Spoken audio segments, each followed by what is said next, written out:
আমি এভাবেও দেখে নিয়েছি, ওভাবেও দেখে নিয়েছি। আমি সব দিক থেকেই কিন্তু ট্রাই করে দেখে নিয়েছি। সুখ তো শুধু এটাতেই।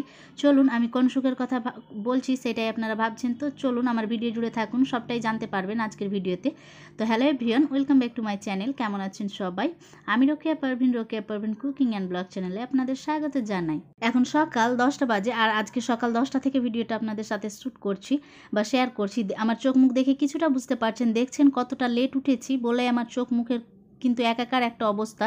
পুরো চোখগুলো আমার ফুলে কিন্তু ডুমুডুমু হয়ে গিয়েছে। সেম কিন্তু মাস্টারমশাই অনেক বেশি লেট করে উঠেছি। আর আপনারা হয়তো অনেকেই জানেন আমি সেই সকালে উঠি 6টার সময়, কিন্তু যেদিন ওর স্কুলগুলো অফ থাকে বা বাবা ছেলে দুজনেরই যেদিন স্কুল অফ থাকে সেই দিন কে আর আমাকে সকালে উঠাতে পারে।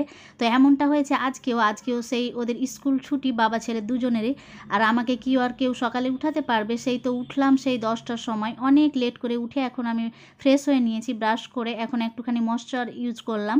আমার যেহেতু ড্রাই স্কিন, আমি সকাল সকাল একটু ময়েশ্চারাইজ ইউজ করার বেশি পছন্দ করি। তার উপরে একটা আমি ডেলি ক্রিম ইউজ করে নিলাম। তো চলুন সেই সব ইউজ করি, তারপরে আপনাদের সাথে শেয়ার করি কি সব আমি কথাগুলো বলছিলাম ভিডিও শুরুতে, যে সুখ তো শুধু এটাতেই।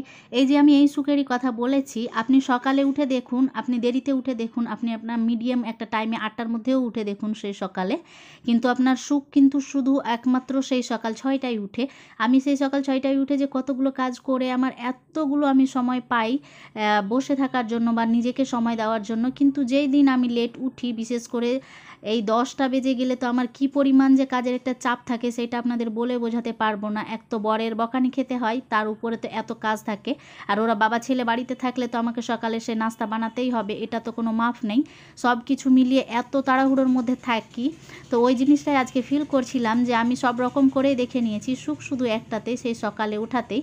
সকালে উঠলে যে কত সংসারের কাজ করে আপনি অনেকক্ষণ সময় নিজের জন্য বার করতে পারবেন, বা আপনার কত কাজ যে আপনি করে নিতে পারবেন একটা পুরো দিনে, অনেকগুলো কাজ করেও আপনার হাতে অনেকগুলো সময় বেঁচে থাকবে, যেটা আপনি ফিল করতে পারবেন। কিন্তু একটুখানি শুধু সকালে লেট উঠে দেখুন, দেখবেন যে সংসারে কতগুলো কাজ যে পড়ে থাকে, তার উপর তো এত তাড়াহুড়োর মধ্যে আপনাকে কাজগুলো করতে হবে, একটা সময় আসবে বা একটা পর্যায়ে কিন্তু হাঁপিয়ে যাবেন। চলুন, আমি তো সেই সকালের ভাত বসালাম আগেই এসে তাড়াহুড়ো করে, কিন্তু কেননা জানেনই তো ভাত হতেই তো মোটামুটি 40 মিনিট সময় লাগে, যার জন্য ভাতটা বসিয়ে দিলাম। তারপরে দেখি বাকি কাজকর্মগুলো কি করতে পারি।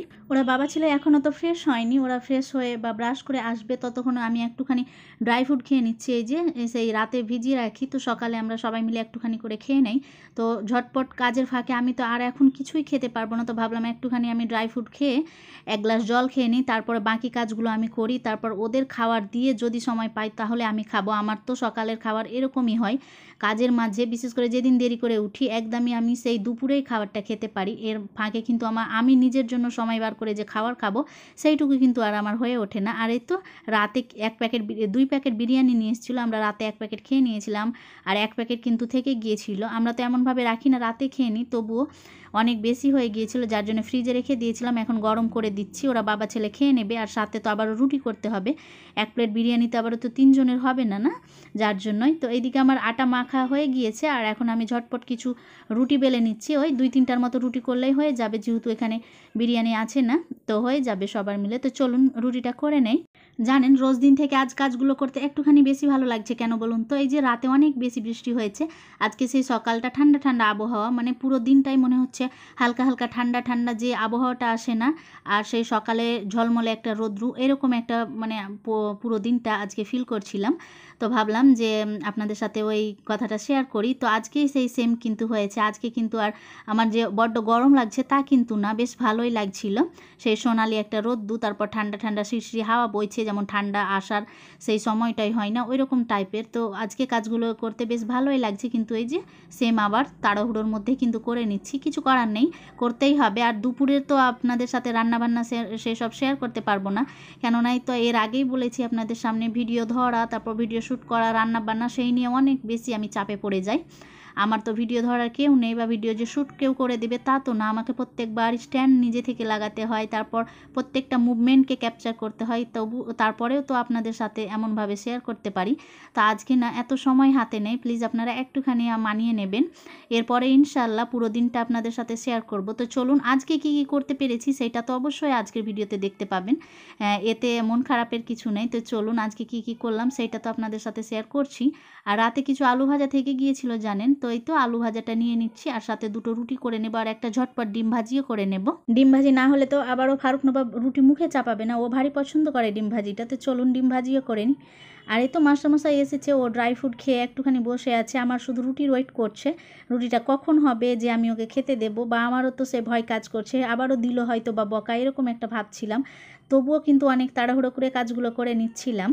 চলুন তাহলে এবার ডিমটা ভাজি করে নেই। এবার না, এর আগে না আমি ডিম পোচ করে দেখেছি, বাট ডিম পোচ করলে না ডিমের পরিমাণটা খুব ছোট্ট মনে হয়। আর এটা আবার যেহেতু যখন ডিমের অমলেট করি তখন যেহেতু এটাতে পেঁয়াজ অ্যাড করি আর মরিচ তারপর সব কিছু অ্যাড থাকে, তো এর পরিমাণটা না একটুখানি বড় হয়। আমার কিন্তু এমনটাই মনে হয়, জানি না আপনাদের কেমন মনে হয়, আপনাদের কি মনে হয় অবশ্যই আমাকে কমেন্টে জানাবেন। তো আমার মতো কি সেম আপনাদের মনে হয় যে ডিম পোচ করলে ডিমটা ছোট্ট হয়, বা ডিম অমলেট করলে সেই জিনিসটা আবারও বড় হয়, এমনটা কি আপনাদের মনে হয়? যদি হয় তো অবশ্যই আমাকে কমেন্টে জানাবেন। রাতে কতগুলো আবারও মিষ্টি নিয়ে এসেছিলো জানেন, তো সেই মিষ্টিগুলো আমাদের বেশ কয়েকটা মা ছেলের খাওয়া হয়েছে, আবারও 4টার মতো থেকে গিয়েছে।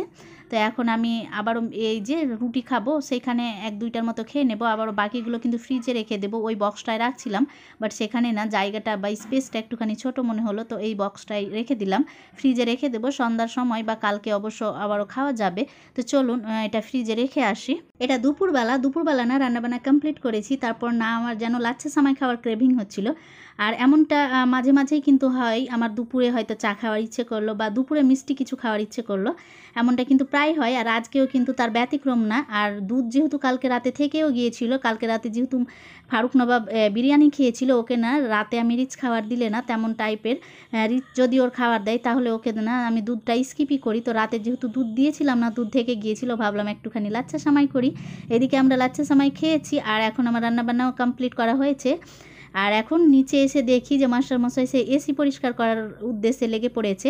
আমাদের এসিটা মোটামুটি 3 মাস হয়ে গেল নেওয়া জানেন, কিন্তু একদিনও আর এসিটা পরিষ্কার করা হয়নি। আর যেহেতু সামনে একদমই ঠান্ডা চলে আসছে, তো ভাবলাম যে এই ছুটির মাঝে, এখন যেহেতু ছুটিতে ও কাটাচ্ছে, তো ভাবলাম যে এর ফাঁকে কিন্তু ওকে এসিটা আমরা পরিষ্কার করে রেখে দেই।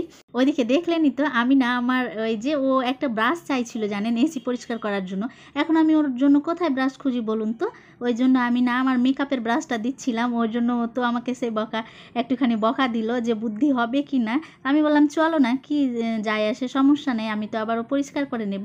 তো যাই হোক, আমাদের দুপুরের অনেক কাজ কমপ্লিট করেছি। এখন কটা বাজে জানেন? এই সেই সন্ধ্যা 6:30 পৌনে 7টার মতো বাজে। আমার বাড়ি বোন আসলো, দেখছেনই তো বোন কার থেকে নামছে, আর এটা মাস্টারমশাই ছেলে, ওরা কিন্তু ওখানে নিয়ে আসতে গিয়েছে, আর আমি তো পেছন থেকে একটুখানি ভিডিও করছিলাম। কালকে যেহেতু ওই নবী সাহেবের জন্মদিন আছে, তো ওই উদ্দেশ্যেই কিন্তু বোনকে একটুখানি ডাকলাম। আমাদের এইদিকে যে জুলুস হয় বা অনেকেই কিন্তু এখানে একটুখানি আমাদের এইখানে বেশ প্রোগ্রামটা বেশ ভালোই হয়, তো ওই জন্যই বোনকে একটুখানি ডেকেছিলাম। তো বোনরা আসলো, ওদের একটুখানি আবার ও চা নাস্তার আমি একটু ব্যবস্থা করেছিলাম, টিফিন দিয়েছিলাম। এখন আবার বোনের বর যে আমার জামাইবাবু, সে কিন্তু চলে যাবে, দেখুন কেমন করে খাচ্ছে। আমি না যখনই ভিডিও করি এমনভাবে, তো সে কিন্তু এমনভাবেই ক্যামেরার সামনে একটুখানি হাস্যকর কাহিনী করে। তো আজকেও কিন্তু তার ব্যতিক্রম নয়, এই যে দেখছেন কেমনভাবেই খাচ্ছিল। তো যাই হোক, এখানে মাস্টারমশাইও খেয়ে নিচ্ছে, বোন ওইদিকে খেয়ে নিচ্ছে, সাথে আবার আমিও একটুখানি খেয়ে নিচ্ছিলাম। আর এখন তো রাতে আবারও দেখা যাক কি একটু রান্না বান্না করি, বোন যেহেতু এসেছে স্পেশাল কিছু তো রান্না করতেই হবে। তো চলুন আজকে এখানে অবধি থাক, সবাই ভালো থাকুন, আল্লাহ হাফিজ, আসসালামু আলাইকুম।